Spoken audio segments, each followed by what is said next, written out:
সুপ্রিয় শিক্ষার্থীবৃন্দ, গণিত ক্লাসে সবাইকে স্বাগত জানাচ্ছি।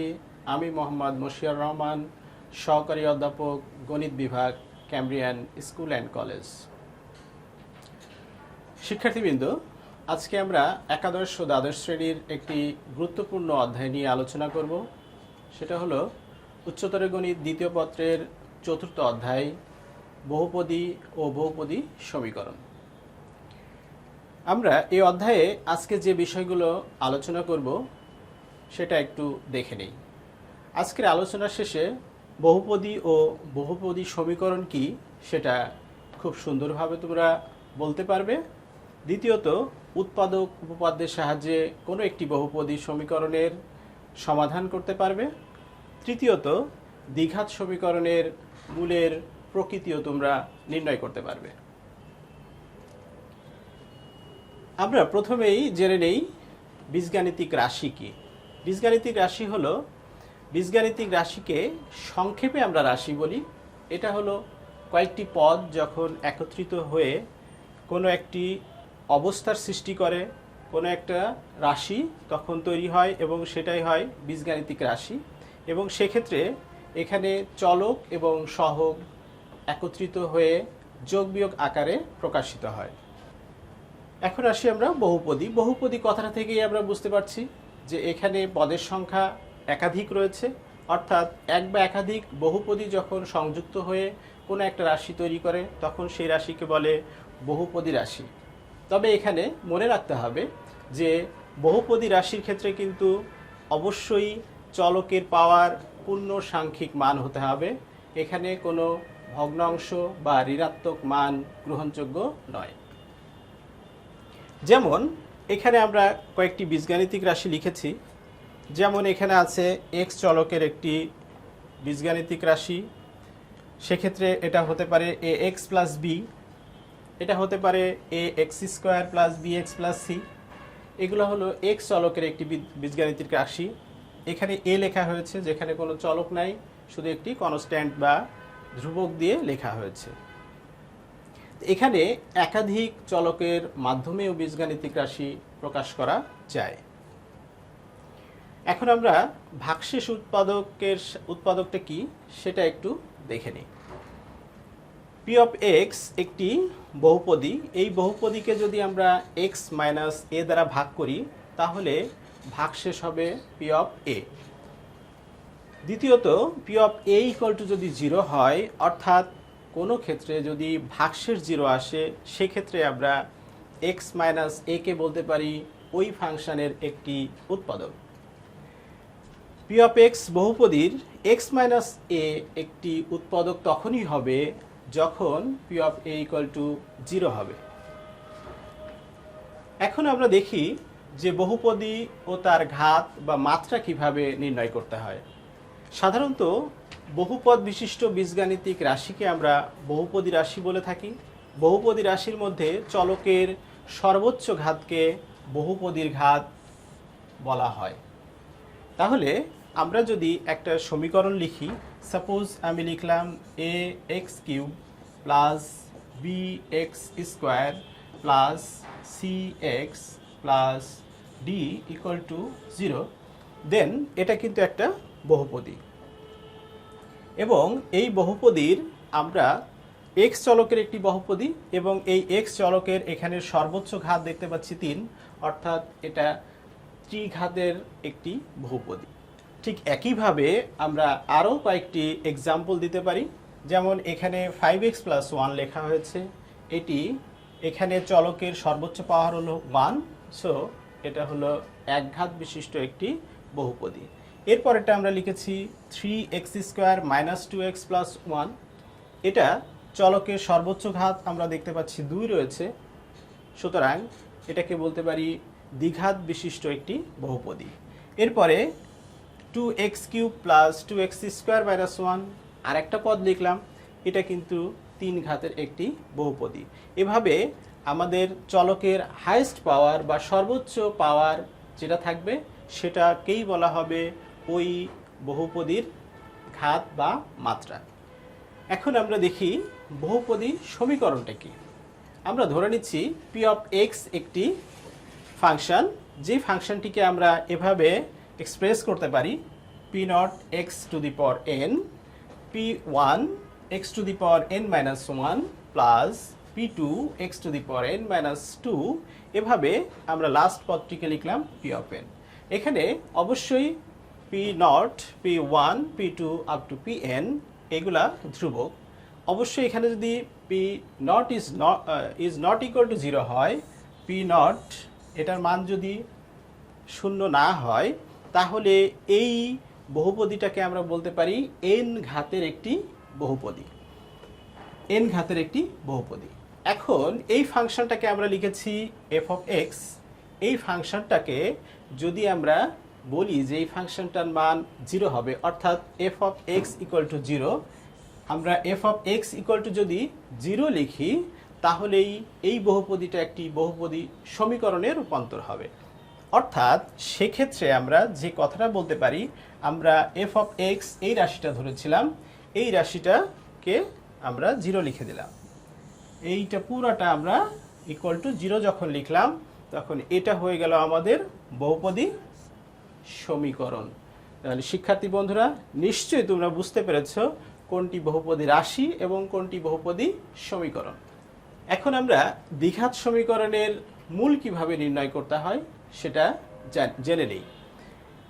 এর আগে আরেকটি কথা বলতে হবে, সেটা হলো যে দ্বিঘাত সমীকরণের মূল কি। মূল জিনিসটা হলো কোনো একটা সমীকরণের চলকের মানটাই হলো মূল। এখন দ্বিঘাত সমীকরণ অলরেডি আমরা শিখে ফেলেছি যে এখানে চলকের হাইয়েস্ট বা সর্বোচ্চ পাওয়ার থাকবে হলো 2। সো আমরা এটাকে একটা আদর্শ ফরম্যাটে লিখলাম, A x square plus B x plus C equal to 0। এটাকে আমরা সলভ করে এক্স এর ভ্যালুটা বের করব, বা এক্স এর মানটাকে বের করতে চাই। এক্স এর মানটা বের করার জন্য আমরা একটু ক্যালকুলেশনটা করে ফেলি। তো দেখো, খুবই সহজ একটি ক্যালকুলেশন। আমরা প্রথমে এটাকে 4a দ্বারা গুণ করেছি, তারপরে এটাকে a প্লাস বি হোল স্কোয়ারের ফরম্যাটে আনার জন্য যা করার প্রয়োজন, আমরা উভয় পক্ষে একটা বি স্কোয়ার যোগ করে দিয়েছি। জাস্ট বি স্কোয়ার যোগ করে দেওয়াতে আমাদের এটা কিন্তু এতটুকু আমাদের একটা সূত্রে চলে এসেছে, অর্থাৎ এটা 2ax plus B whole square. আর এই 4ac-টাকে যদি আমরা রাইট সাইডে নিয়ে যাই, তাহলে এখান থেকে কিন্তু এটা যেহেতু 4ac এখানে প্লাস রয়েছে, এটা রাইট সাইডে গেলে মাইনাস হয়ে গেল। অর্থাৎ 2ax plus B equal to আমরা পেয়ে গেলাম plus minus root B square minus 4ac। এখানে যেহেতু এটাকে আমরা বর্গমূল করেছি, সুতরাং অবশ্যই একটা প্লাস মাইনাস কিন্তু তোমাকে দিতে হবে। এখন আমরা এই বিটাকে রাইট সাইডে নিয়ে যাই। বিটাকে রাইট সাইডে নিয়ে গেলে এখানে যেহেতু এটা প্লাস রয়েছে, এটা মাইনাস হয়ে যাবে। এবং সাথে সাথে আমরা যেহেতু বলছি যে মূল নির্ণয় করব, অর্থাৎ এক্স এর মান নির্ণয় করব, এই জন্য এখানে শুধু এক্সটাকে যদি আমরা রেখে দেই, তাহলে 2a যেহেতু এক্স এর সাথে গুণ আকারে রয়েছে, এটি ভাগ হয়ে যাবে। অর্থাৎ আমরা সর্বশেষ যে রেজাল্টটা পেলাম, x equal to minus B plus minus root B square minus 4ac by 2a।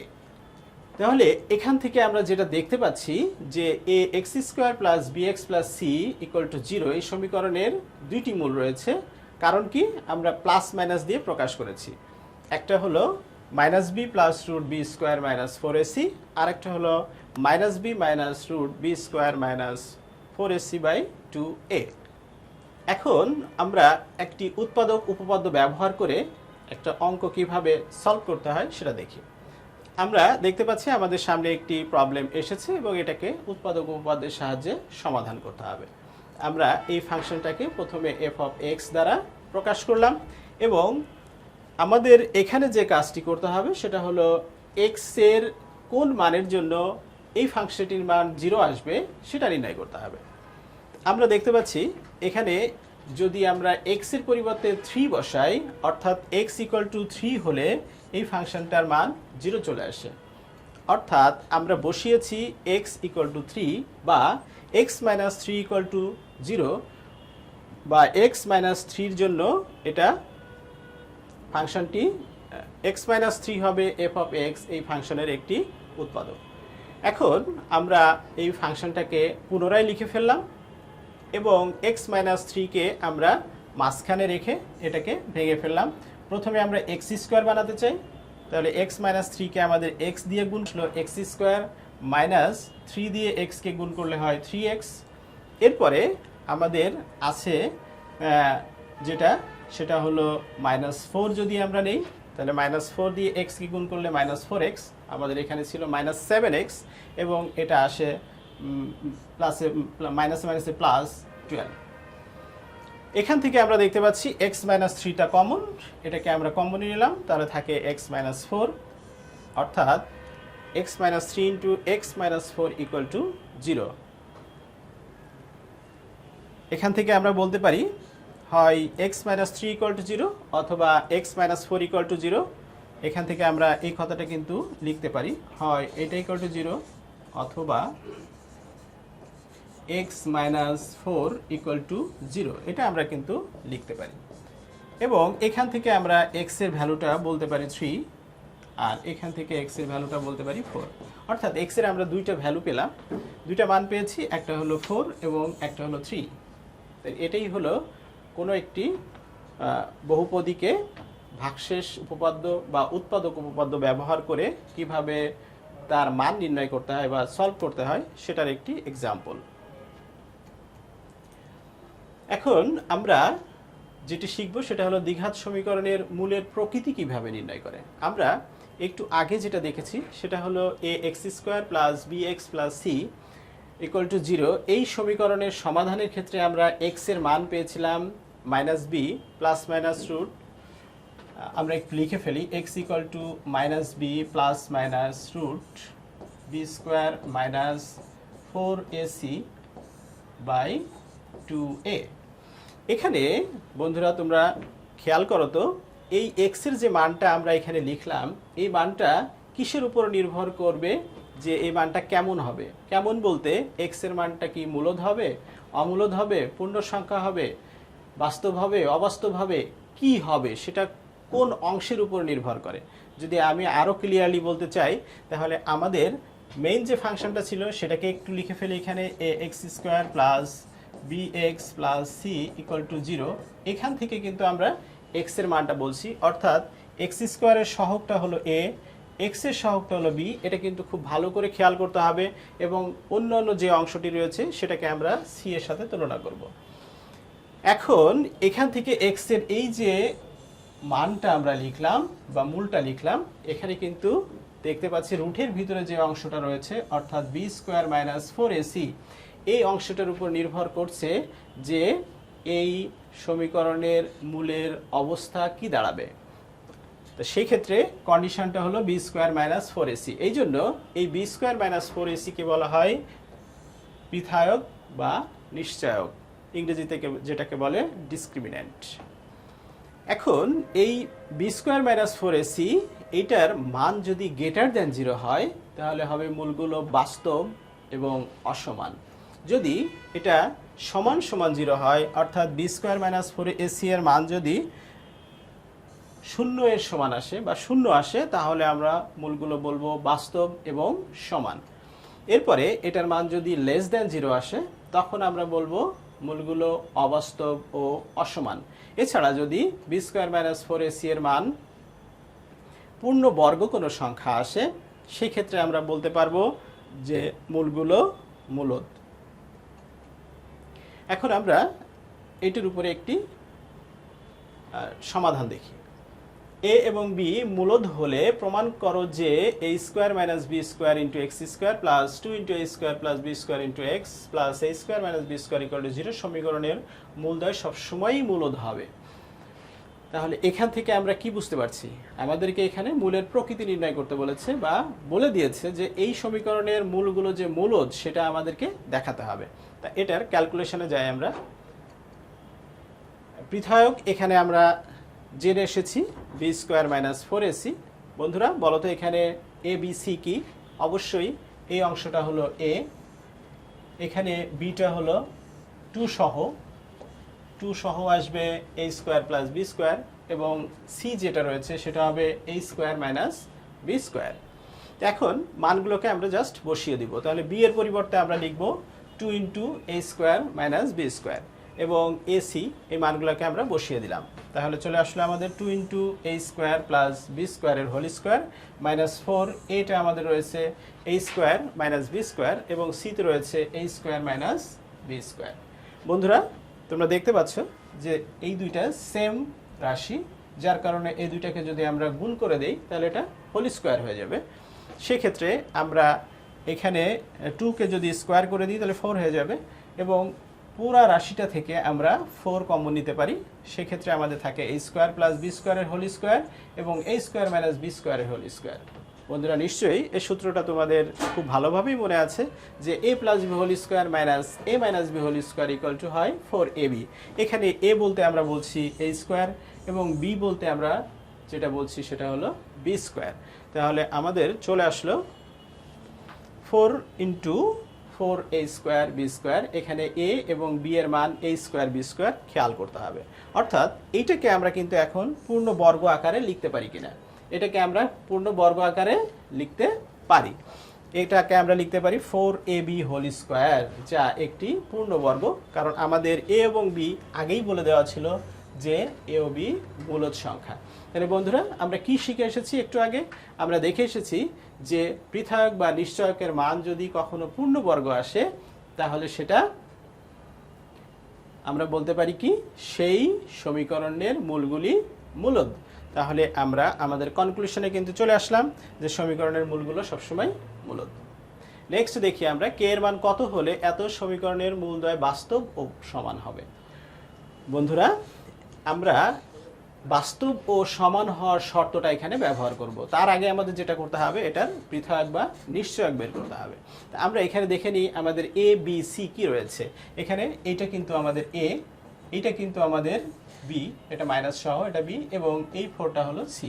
তাহলে আসো আমরা পৃথক বের করে ফেলি। পৃথকটা হলো বি স্কোয়ার মাইনাস 4ac, মানগুলোকে বসিয়ে দিলাম। মাইনাস কে into minus k plus 2 whole square, আর এখানে মাইনাস 4 ইন্টু এর মান হলো কে মাইনাস 1 এবং সি এর মান 4। এটাকে আমরা বসিয়ে দেওয়ার পরে আমরা পেয়ে গেলাম এটা। এখন এটাকে আমরা এ প্লাস বি হোল স্কোয়ারের ফর্মুলা লিখে দিলাম, আর এটা 4 আর 4 গুণ করে 16, কে মাইনাস 1কে গুণ করলে চলে আসে আমাদের এটা। এখন এইটাকে যদি আমরা যোগ বিয়োগ করে দেই তাহলে চলে আসে কে স্কোয়ার মাইনাস 12কে প্লাস 20। বন্ধুরা এটা উৎপাদকে বিশ্লেষণ করা যায়, আমরা 20কে ভেঙে 12 বানাতে চাই। সো এখানে 10 ইন্টু 2, 10কে যদি 2 দিয়ে গুণ করি তাহলে 20 হয়, এবং 10-এর সাথে 2 যোগ করলে 12 হয়। আমরা এটাকে ভেঙে ফেললাম এবং উৎপাদকে বিশ্লেষণ করে ফেললাম। সেক্ষেত্রে আমাদের উৎপাদকটা চলে আসলো কে মাইনাস 10 ইন্টু কে মাইনাস 2। এখন আমাদের এখানে যেটা বলা আছে সেটা আমরা খেয়াল করি, সমীকরণের মূলদ্বয় বাস্তব ও সমান হবে। তাহলে সমীকরণের মূলগুলো বাস্তব ও সমান হওয়ার শর্ত হলো কি, পৃথক বা নিশ্চয়কের মান হলো 0। সো আমরা একটা লিখতে পারি যে এই আমরা যে পৃথকটা পেয়েছি কে মাইনাস 10 ইন্টু কে মাইনাস 2, এটার ভ্যালু আসবে 0, অর্থাৎ এটা ইকুয়াল টু আমরা 0 লিখলাম। তাহলে দুইটা বা একাধিক বীজগাণিতিক রাশির গুণফল যদি 0 হয়, আমরা জানি তারা আলাদা আলাদাভাবে 0 হয়। সুতরাং আমরা বলতে পারি হয় কে মাইনাস 10 ইকুয়াল টু 0 অথবা কে মাইনাস 2 ইকুয়াল টু 0। এখান থেকে আমরা কে এর ভ্যালু বের করে ফেললাম, কে এর মান চলে আসলো 10 অথবা 2। তার মানে আমাদের নির্ণয় যেটা কে এর ভ্যালুটা বের করতে বলেছিল সেটা 2 অথবা 10। নিশ্চয়ই আমরা বিষয়টা বুঝতে পেরেছি, এবং এ জাতীয় অঙ্ক আমরা কিন্তু বাসায় খুব সুন্দরভাবে অনুশীলন করতে পারবো। সুতরাং আজকে যে আলোচনা হলো সেই আলোচনা থেকে তোমরা বাসায় কয়েকটি অঙ্ক হুবহু যে অঙ্কগুলো রয়েছে বা এই নিয়মের যে অঙ্কগুলো রয়েছে সেগুলো কিন্তু অবশ্যই করতে পারবে, এবং আশা করি তোমরা সেগুলা ট্রাই করবে। এবং আমাদের এই অধ্যায়ের যেহেতু এটা ধারাবাহিক আলোচনা, এটা কিন্তু চলমান একটা প্রক্রিয়া চলতে থাকবে। সো আমরা বাসায় প্র্যাকটিসের জন্য যে অঙ্ক রয়েছে তার দুটো একটি নমুনা দেখে নিই। যেমন প্রথম যেটি তোমরা করবে যে প্রমাণ করো যে কেবল এ ইকুয়াল টু বি না হলে এত সমীকরণের মূলগুলো বাস্তব হতে পারে না। বন্ধুরা এখানে অবশ্যই তুমি পৃথক বের করবে, এবং সেক্ষেত্রে বাস্তব হওয়ার জন্য যে শর্ত রয়েছে সেই শর্ত ব্যবহার করলেই কিন্তু তুমি পেয়ে যাবে যে এ ইকুয়াল টু বি হতে হবে কি হতে হবে না। নেক্সট আমরা আরেকটা দেখি যে এম এর মান কত হলে এত সমীকরণের মূলদ্বয় সমান হবে। তাহলে আমাদের এখানে মূলদ্বয় সমান হওয়ার শর্ত যেটা রয়েছে সেটা তোমরা বের করবে। তার মানে এটাও কিন্তু তোমাকে পৃথক বের করে নিয়ে তারপরে তোমাকে শর্ত ব্যবহার করতে হবে যে মূলগুলো সমান হওয়ার শর্ত কি রয়েছে। তা এটা আশা করি যে এই জাতীয় যে প্রবলেমগুলো আছে সেগুলো তোমরা খুব ভালোভাবেই সলভ করতে পারবে। আজকের আলোচনা এতটুকুই ছিল।